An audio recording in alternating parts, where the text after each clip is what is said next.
어려운 이웃들을 향해서 저희가 이렇게 기도하고 그들의 평안을 위해서 빌라라는 말씀들을 함께 나누는데요.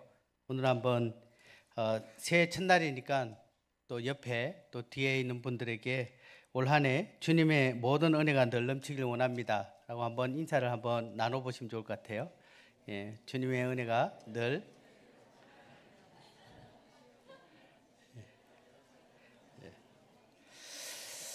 그렇습니다.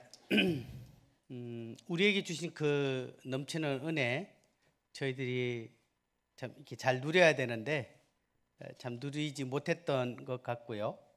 또 하지만 하나님께서는 여전히 우리에게 그 놀라신 은혜를 베풀고 계심을 보게 됩니다. 오늘은 룻기 3장 10절 11절 말씀을 통해서 주시는 교훈들을 함께 보기를 원합니다. 룻기 3장 10절 11절입니다. 같이 함께 짧은 구절이니까 함께 읽어보겠습니다. 룻기 3장 10절 같이 읽어보겠습니다. 시작. 그가 이르되 내 딸아 여호와께서 내게 복 주시기를 원하노라. 내가 가난하건 부하건 젊은 자를 따르지 아니하였으니 내가 베푼 인애가 처음보다 나중이 더하도다. 그리고 이제 내 딸아 두려워하지 말라. 내가 내 말대로 내게 다 행하리라.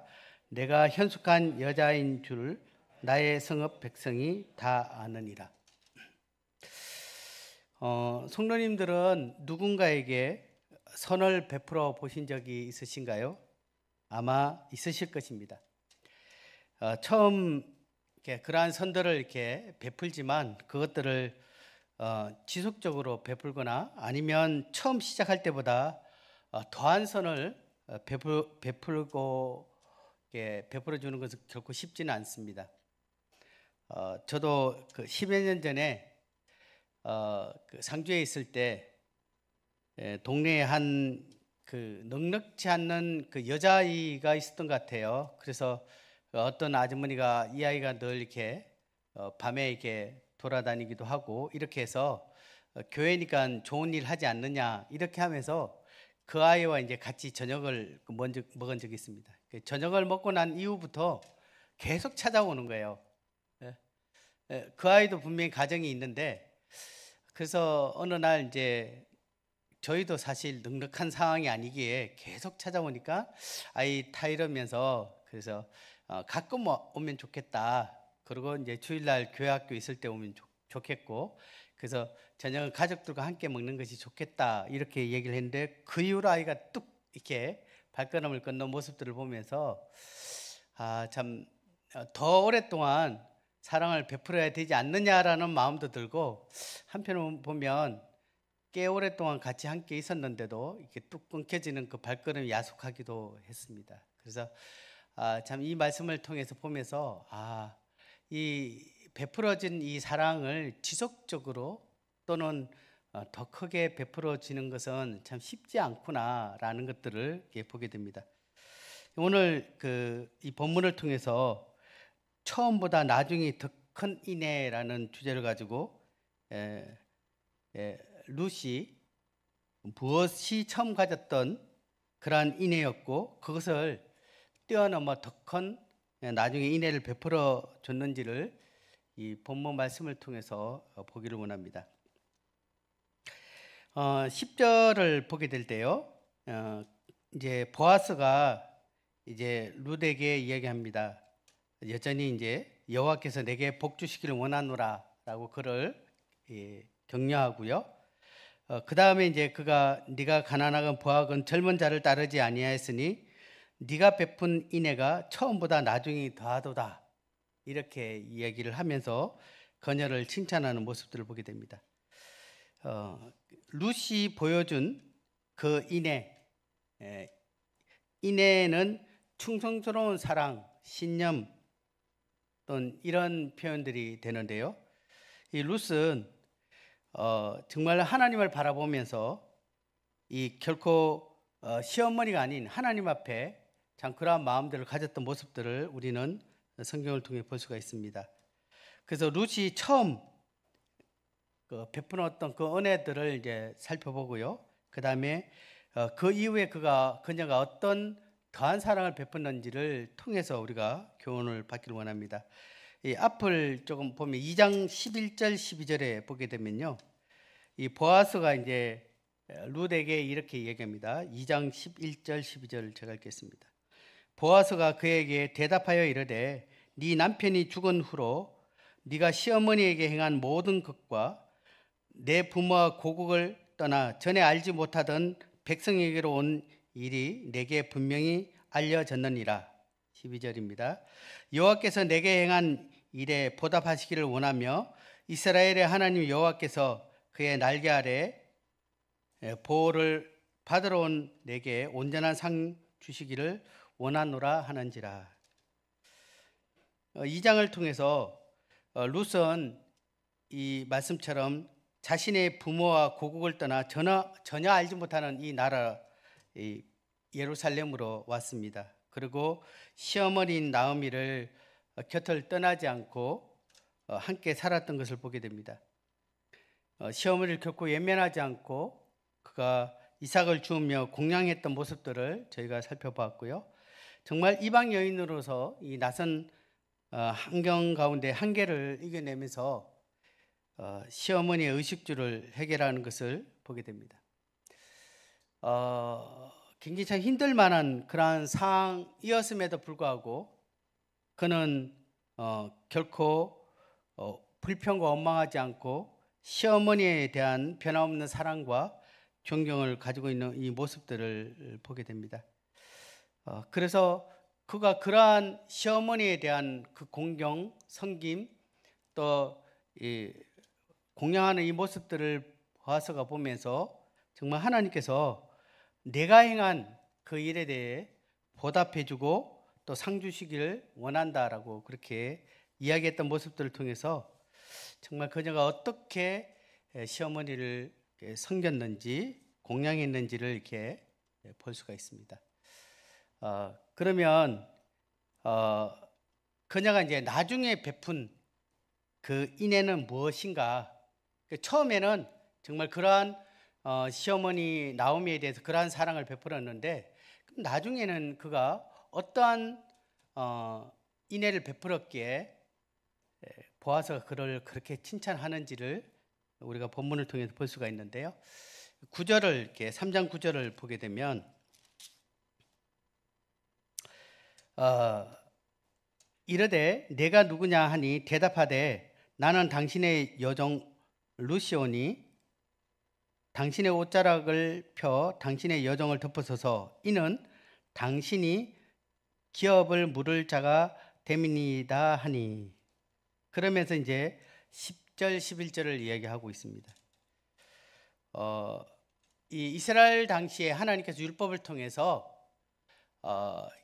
그 고엘 제도 또는 계대 결혼을 통해서 어려운 이 가족들을 계속해서 이렇게 보호하도록 하는 제도가 있습니다. 이 계대 결혼은 형과 이제 형이 결혼을 했는데 만약 이제 형이 일찍 죽음을 당할 경우 자손이 없잖아요. 그래서 동생이 그 형에게 계속 이렇게 그 자손이 이어져 나갈 수 있도록 그렇게 하는 것이고요. 또한 이 고엘 제도는 그 형이 이제 그 가족들이 가지고 있었던 그 땅들 또는 이러한 것들을 이제 결국 이제 여러 상황으로 인해 그거를 팔게 될 때 가까운 가족 친척들이 그것을 다시 회복해서 이전과 같이 어려운 생활을 하지 않도록 계속해서 그 땅을 그 기업들을 다시 되돌려주는 그러한 역할을 하도록 그렇게 이 말씀을 통해서 그렇게 규정하고 있는 모습들을 보게 됩니다. 물론 우리나라의 현재로서는 좀 이해가 되지 않지만 하나님께서는 이스라엘을 여러 분파들을 나누고 그 땅이 결코 지파별로 뒤섞이지 않도록 그 안에서 결혼을 하고 그 안에서 그 땅들이 계속해서 기업들이 이어질 수 있도록 하기 위해서 이러한 법으로 그러한 율법들을 정했던 것을 성경을 통해서 볼 수가 있습니다. 그래서 보아스를 통해서 그렇게 얘기하죠. 당신은 우리의 기업을 물을 잡니다라는 뜻은 이 나오미 나오미의 이 집안의 가장 가까운 친척 중에 한 사람이 보아스였기 때문에 보아스가 이 룻을 통해서 이 나오미의 가족들을 다시금 그러한 것들을 회복할 수 있는 유일한 사람 중에 한 사람이라는 것들을 이렇게 표현하고 있습니다. 물론 이제 4장에 보게 되면 그와 더 가까운 친척이 있다라고 이야기를 하게 되고요. 그래서 4장에 보게 되면 그 가까운 친척에게 먼저 우선권이 있기 때문에 묻게 되죠. 그럴 때 그가 신발을 벗으면서 나는 이 고엘 제도를 지키지 않겠다라고 했을 때 그 다음 순서인 이 보아스가 그것을 지키는 것을 보게 됩니다. 물론 이것은 보아스 입장에서는 쉽게 결정을 내릴 수 있는 것은 아닙니다. 그 전에 있던 그 친척이 그것을 포기했던 이유는 내게 손해를 볼까 하여라고 이렇게 표현하고 있기 때문에 결코 쉬운 결정은 아니지만 이 룻의 그러한 인애로운 그의 신실한 충성스러운 그 사랑을 옆에서 지켜보면서 보아스의 마음 또한 감동이 되었던 것 같습니다. 10절을 이렇게 보게 되면 우선 이제 보아스가 룻에게 이렇게 부르죠. 내 딸아 이렇게 부릅니다. 물론 이것은 친숙함을 이렇게 나타내는 뜻이기도 하지만 이 룻과 보아스의 나이가 조금 차이가 나는 아니지 좀 많이 차이가 나는 것들을 보게 되고요. 그리고 보아스가 그에게 내가 젊은 자를 따르지 아니하였다라고 얘기했으면 그것들을 통해서 보아스가 젊지 않다라는 것들을 이렇게 말하고 있습니다. 여기에 보면 이제 따르지라는 이 부분들은 아마 이 수많은 젊은이들을 통해서 룻이 청혼을 받았던 것 같습니다.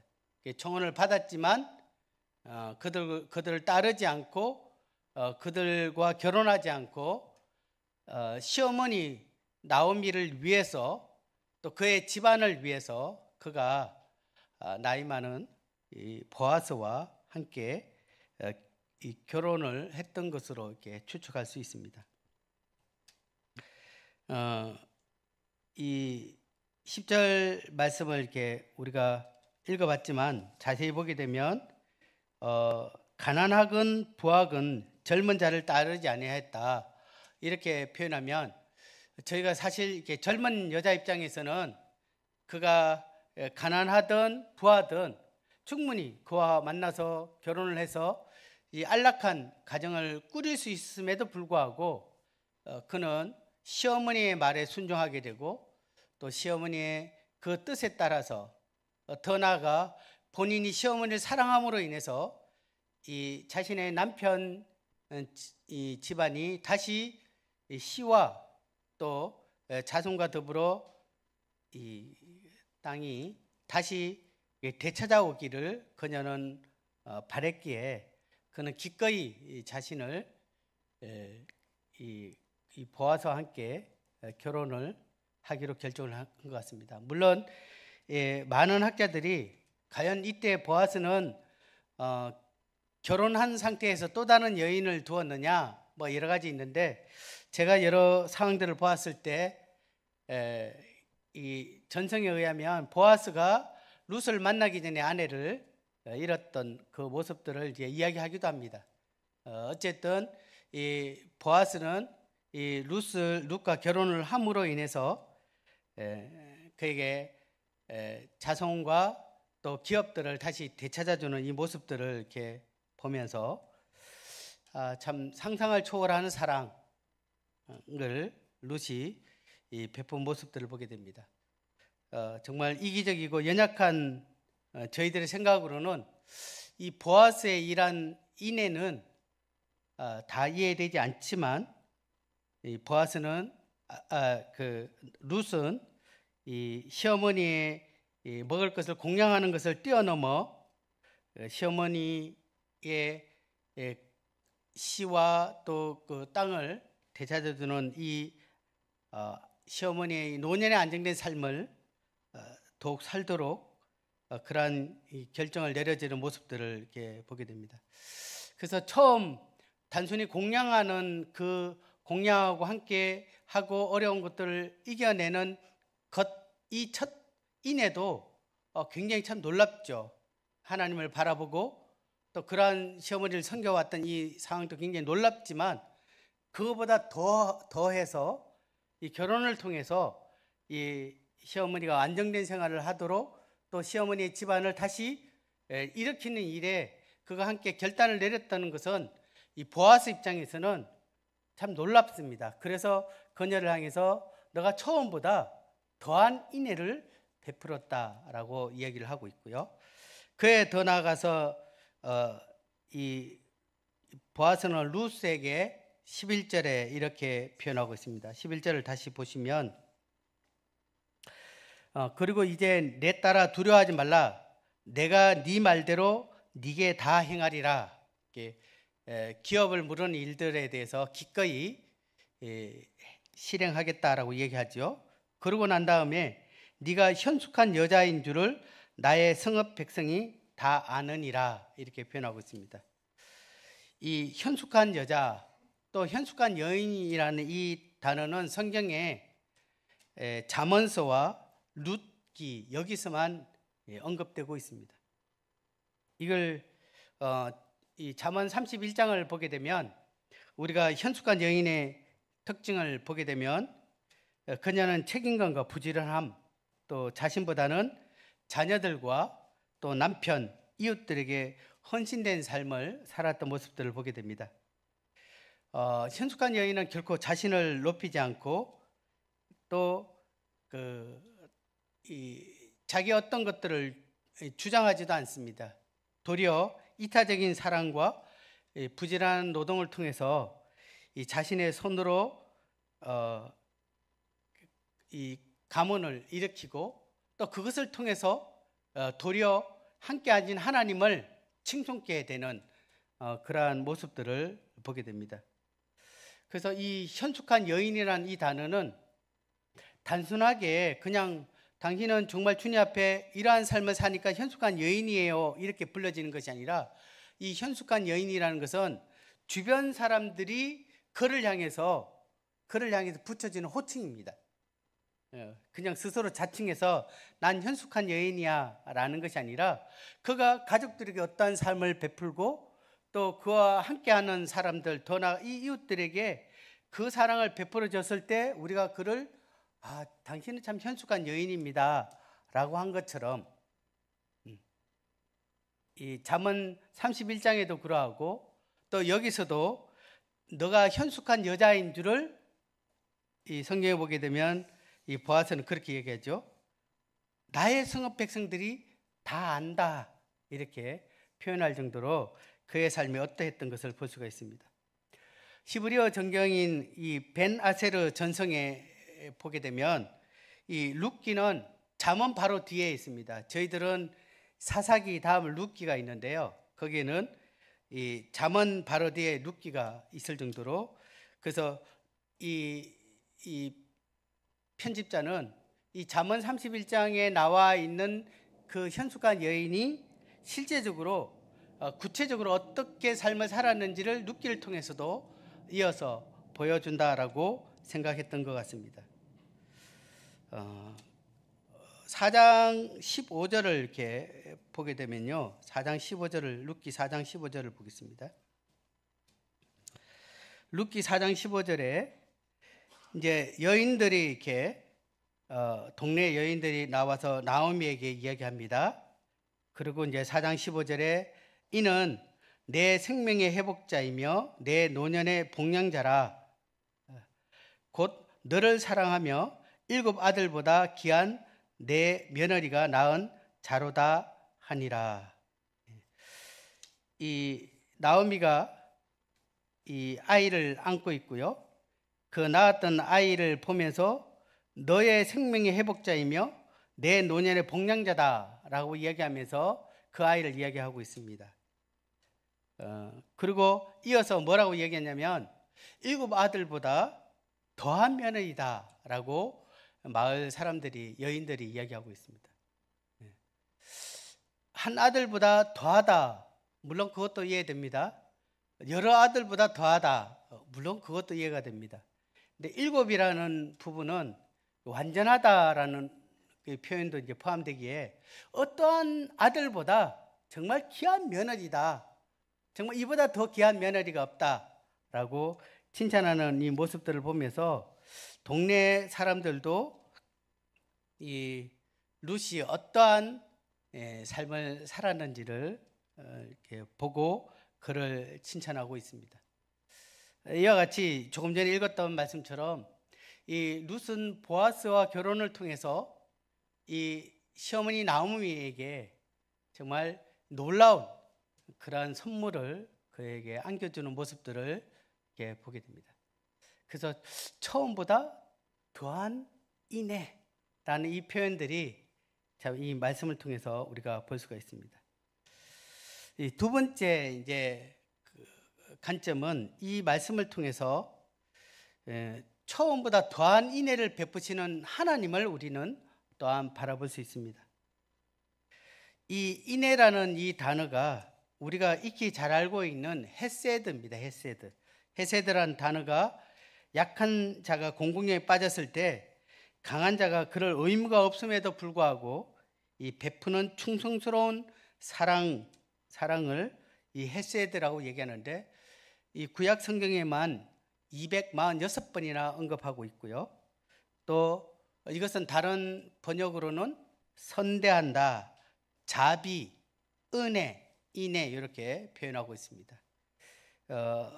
이것을 이제 헬라어로 표현할 때는 아가페라고 이렇게 번역을 했습니다.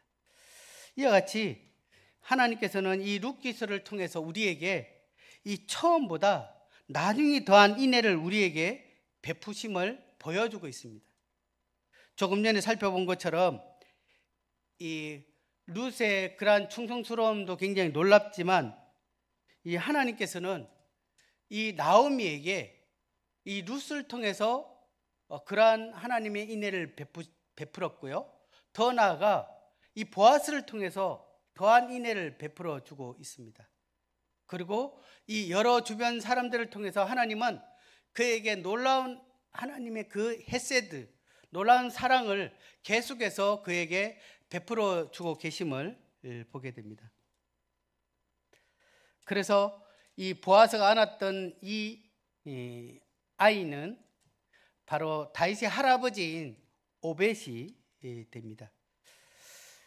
그가 참 노년에 얻었던 이 복량자가 바로 성경에 나와 있던 정말 위대한 조상인 다윗의 할아버지가 되고, 또 하나님의 이 계보에 그 이름이 올라 있는 이 놀라운 일들을 하나님이 행하시는 것을 보게 됩니다.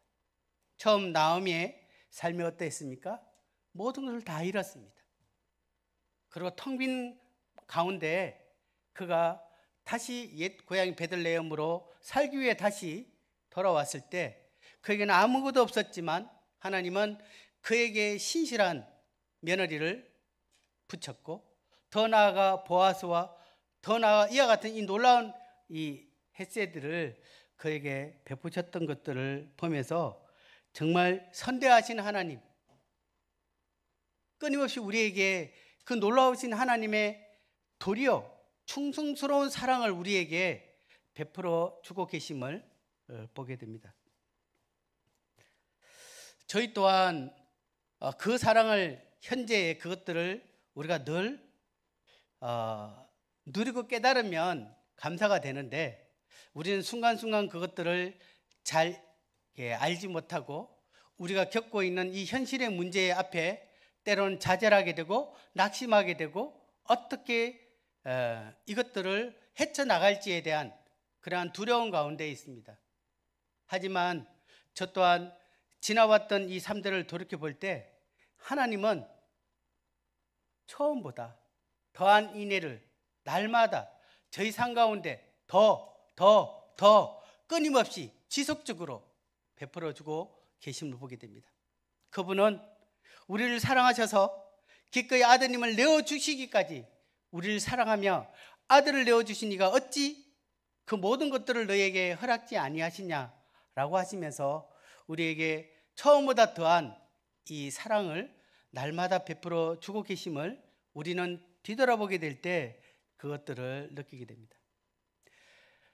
지난 2024년도를 보게 될 때 참 우리가 다양한 많은 일들이 있었습니다.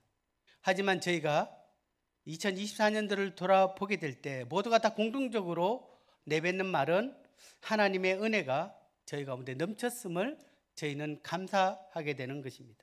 이와 같이 현재 우리 가운데 이러한 절망과 또 이 좌절의 벽 가운데 있다면 결코 낙심하지 마십시오.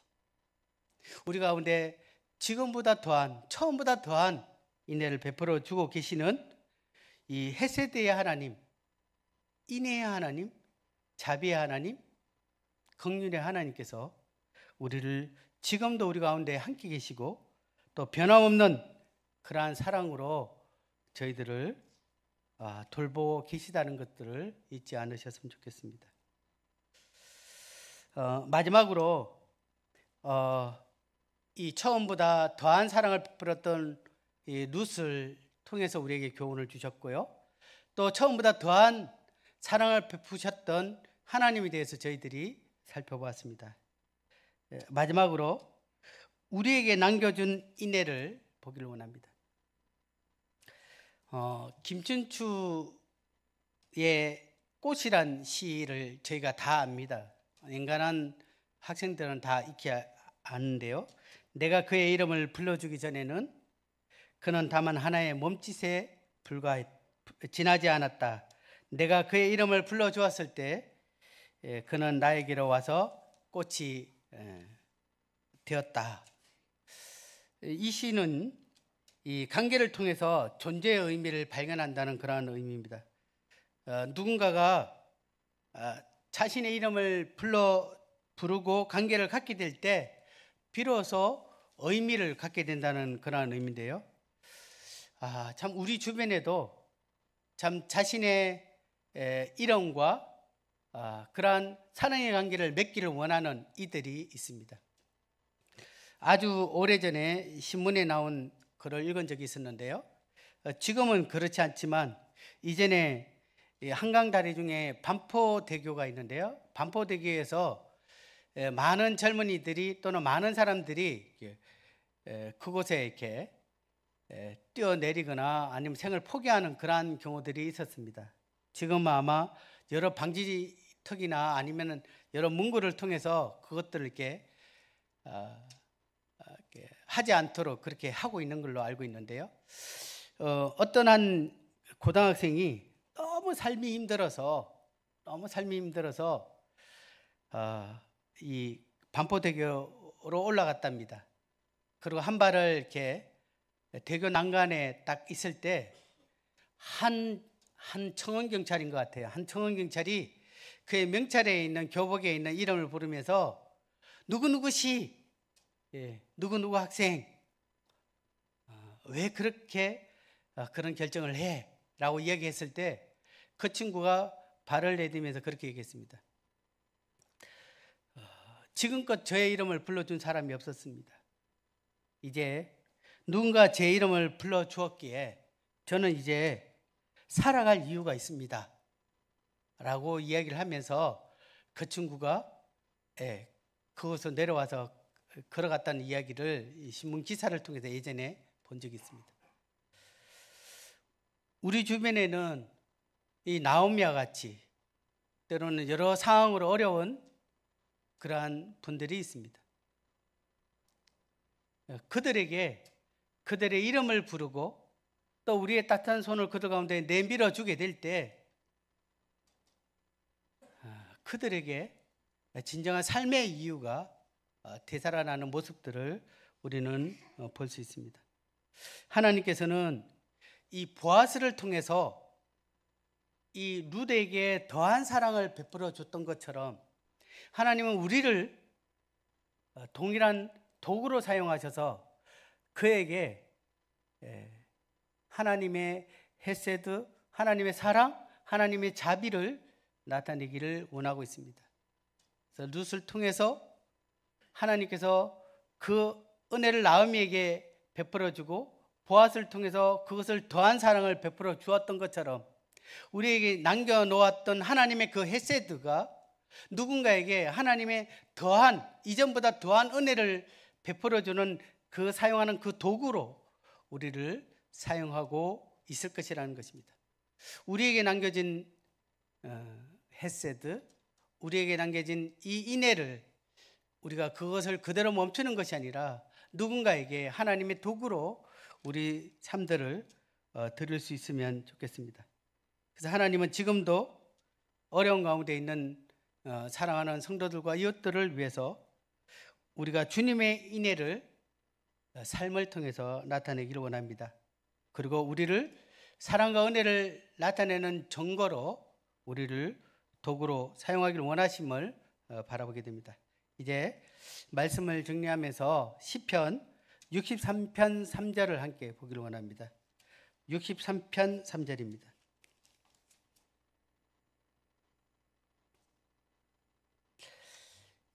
같이 한번 읽어보겠습니다. 63편 3절입니다. 시작. 주의 인자하심이 생명보다 나음으로 내 입술이 주를 찬양할 것이다. 이 세번역 성경에는요, 주님의 한결같은 사랑이 생명보다 더 소중하기에 내 입술로 주님께 영광을 돌립니다 라고 표현하고 있습니다. 주님의 한결같은 사랑인 이 헤세드가 결코 우리를 떠나지 않을 것입니다. 다시 한번 말씀드리지만 절망과 자질의 담 앞에 섰을 때 담 뒤에서 우리를 위해 이전보다 더 큰 헤세드를 준비하고 계시는 우리 주님을 바라보시고 그러한 용기를 내시기를 바랍니다. 처음보다 나중이 더한 인애를 시어머니에게 베푼 이 룻의 아름다운 모습을 보았습니다. 또한 이 하나님의 은혜는 거기서 멈춘 것이 아니라 보아스를 통해서 더 큰 은혜를 준비하셨던 것을 보게 됩니다. 또 하나님께서는 이제 우리를 통해서 다른 이들에게 하나님의 그 놀라우신 헤세드의 사랑을 우리를 통해서 나타내기를 원하시고 계십니다. 우리가 조금만 우리 주변을 살펴보시고 또 우리가 손을 내밀어 본다면 우리는 그러한 분들에게 더한 사랑을 나타낼 수 있으리라는 생각이 듭니다. 2024년이 어제 지났는데요. 여러 많은 일들이 우리 가운데 일어났고 현재도 그것이 진행되고 있습니다. 일할 때에 정말 우리가 복음으로 또 복음을 삶을 통해서 주님을 알지 못하는 또 답답한 가운데 있는 우리의 이웃들에게 그리스도의 사랑을 우리가 참 전할 수 있으면 좋겠고요. 또 우리에게 베푸신 이 사랑을 조금은 나눠줄 수 있었으면 좋겠습니다. 그래서 올 한 해 동안 정말 주님의 큰 헤세드의 사랑이 저희 교회, 저희 가정에, 저희 각자의 삶 가운데 넘치기를 또한 바라게 됩니다. 제가 이제 어제 그 큐티를 하면서 주님이 이제 주셨던 그 말씀이 있는데요. 고린도전서 14장에 보게 되면 어떤 많은 방언의 말씀보다는 예언하기를 사모하라라고 얘기하면서 예언하는 자는 덕을 생각하나니 격려와 또 이렇게 고린도전서 14장을 한번 보겠습니다. 14장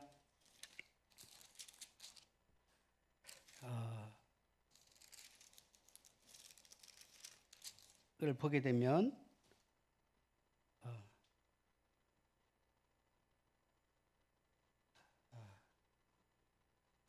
14장 3절입니다. 14장 3절. 그러나 예언하는 자는 사람에게 말하여 덕을 세우며 권면하며 위로한 것이요라고 얘기했듯이 올 한 해 동안 정말 하나님의 사람들뿐만 아니라 사람들에게 덕을 세우며 또 권면하고 위로한 그러한 말씀들이 우리 교회 또 우리 각자의 성도의 삶 가운데 더 많이 이런 말들이 세워짐으로 정말 하나님의 그 사랑이 넘치는 한 해가 되었으면 좋겠습니다. 이상으로 말씀을 마치고 기도하는 시간 함께 갖겠습니다.